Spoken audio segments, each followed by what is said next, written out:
नमस्कार दोस्तों, मैं आपका दोस्त विपिन चौधरी।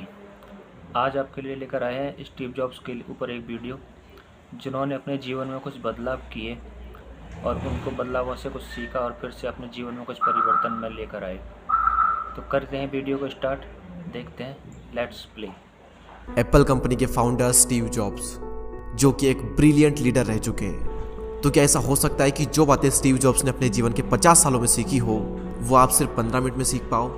वेल, इसका जवाब है हाँ, ऐसा हो सकता है। स्टीव जॉब्स ने स्टैनफोर्ड यूनिवर्सिटी में एक स्पीच दी थी और उसमें उन्होंने अपने जीवन की सबसे बड़ी लर्निंग्स को 15 मिनट में बताया था 3 कहानियों के माध्यम से। मैंने अपने एक सेमिनार में ऑडियंस से पूछा था कि आप में से कितने लोगों ने स्टीव जॉब्स की स्टैनफोर्ड कमेंसमेंट स्पीच सुनी है। तो उसमें से सिर्फ 1-2 लोगों के हाथ खड़े थे, बाकी किसी ने भी नहीं सुनी। और उसमें से कईयों ने सिर्फ इसलिए नहीं सुनी क्योंकि वो स्पीच इंग्लिश में है। और संदीप सर ने भी इस स्पीच को हाईली रिकमेंड किया है हर एक इंसान के लिए। आप में से कितने लोगों ने स्टीव जॉब्स की स्टैनफोर्ड कमेंसमेंट स्पीच देखी है? स्टीव जॉब्स जो एप्पल के फाउंडर थे, उनकी स्टैनफोर्ड वाली एक स्पीच है 20 मिनट की। अगर आप में से बाकी लोगों ने नहीं देखी है तो आई स्ट्रांगली रिकमेंड यू कि एक बार आप जा करके यूट्यूब पे वो ज़रूर देखें।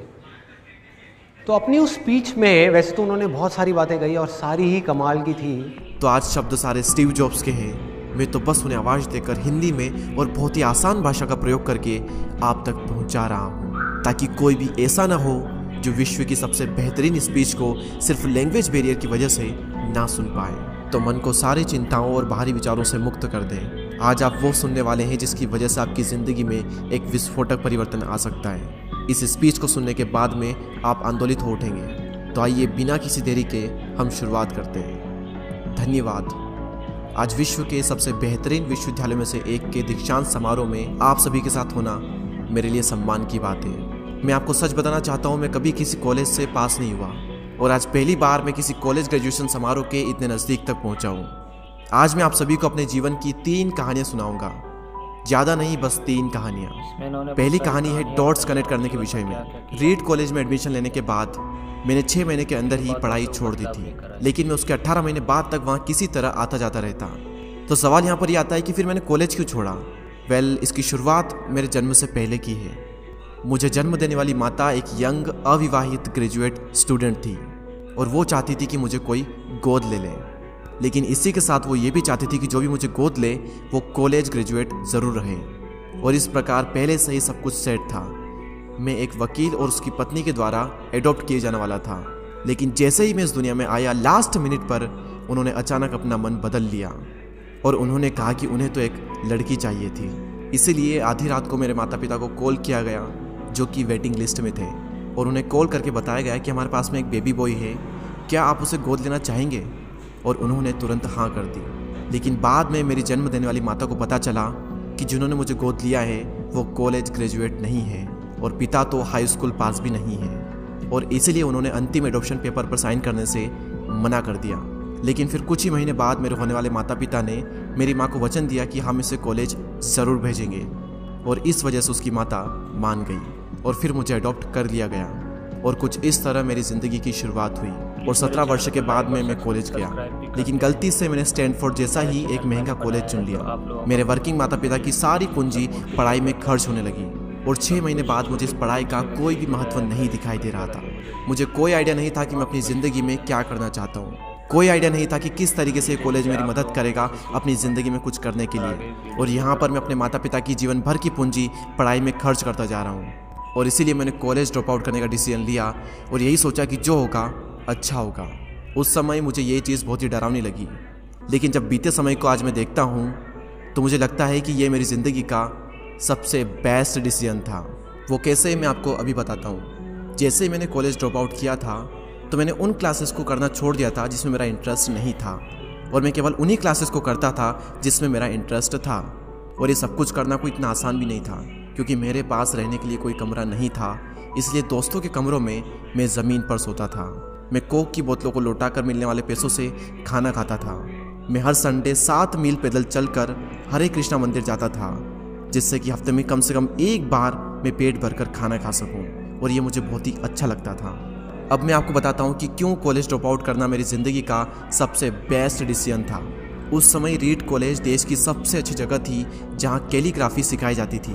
पूरे कॉलेज परिसर में हर एक पोस्टर, हर एक लेवल पर बहुत ही खूबसूरती से हाथों से कैलीग्राफ किया जाता था।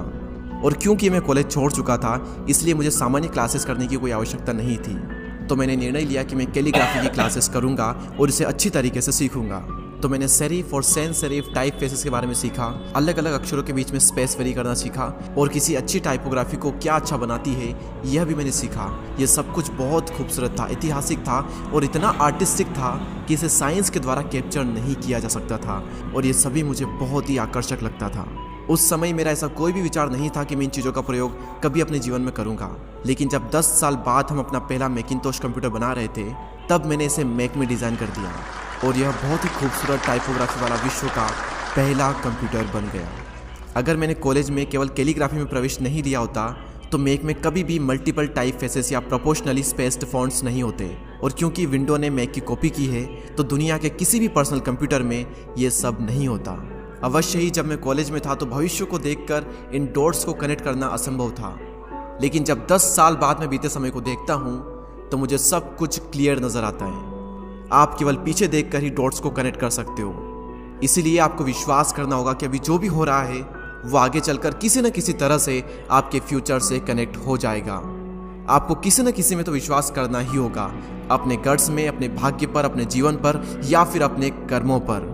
किसी न किसी चीज़ पर तो विश्वास करना ही होगा, क्योंकि इस बात में विश्वास रखना कि आगे चलकर डॉट्स कनेक्ट होंगे, ये आपको अपने दिल की आवाज़ सुनने की हिम्मत देगा। और उस समय भी जब आप बिल्कुल अलग रास्ते पर चल रहे होंगे, और यही बात आपको बाकी लोगों से अलग बनाएगी। तो मेरी पहली कहानी से सबसे बड़ी सीख यही है कि जो हो रहा है वो अच्छे के लिए हो रहा है, और अभी आप जो भी कर रहे हैं वो आगे चलकर आपके किसी न किसी काम ज़रूर आएगा। आप बस अपने आप में विश्वास रखकर करते जाइए जो कर रहे हैं। मेरी दूसरी कहानी लव और लॉस के विषय में है। मैं बहुत ही सौभाग्यशाली था कि जिससे मैं प्यार करता था वह मुझे जल्द ही मिल गई। वॉज और मैंने अपने पिता के गैराज से एप्पल की शुरुआत की थी जब मैं 20 साल का था, और हमने बहुत मेहनत की और 10 साल में एप्पल कंपनी 2 लोगों से बढ़कर $2 बिलियन और 4000 लोगों की कंपनी हो गई। हमने अभी 1 साल पहले ही मैकिंटोश रिलीज़ किया और मैं 30 साल का हो गया था और कंपनी ने मुझे निकाल दिया। आप सभी लोग सोच रहे होंगे कि अपनी ही बनाई हुई कंपनी से मुझे कैसे निकाल दिया। जैसे जैसे एप्पल ग्रो करने लगी, हमने एक बुद्धिमान आदमी को हायर किया जिसे मैंने सोचा कि वो मेरे साथ मिलकर कंपनी को आगे बढ़ाएगा। पहले 1 साल सब कुछ ठीक चल रहा था, लेकिन फिर उसके बाद कंपनी के फ्यूचर विजन को लेकर हम दोनों में विवाद होने लगे और बात बोर्ड ऑफ डायरेक्टर तक पहुंच गई और उन लोगों ने उसका साथ दिया, और इस तरीके से 30 वर्ष की आयु में मुझे अपनी ही कंपनी से निकाल दिया गया। जो मेरी पूरी एडल्ट लाइफ का फोकस था वो अब खत्म हो चुका था और यह पूरी तरह से मुझे बर्बाद करने वाला था। और कुछ महीनों तक मुझे कुछ भी समझ में नहीं आया कि मैं क्या करूं। मैं एक बहुत बड़ा पब्लिक फेलियर था और एक बार तो मैंने वैली छोड़कर जाने का भी सोचा। थैंक यू दोस्तों। अगर आपको मेरा वीडियो अच्छा लगा हो तो चैनल को लाइक और सब्सक्राइब करें।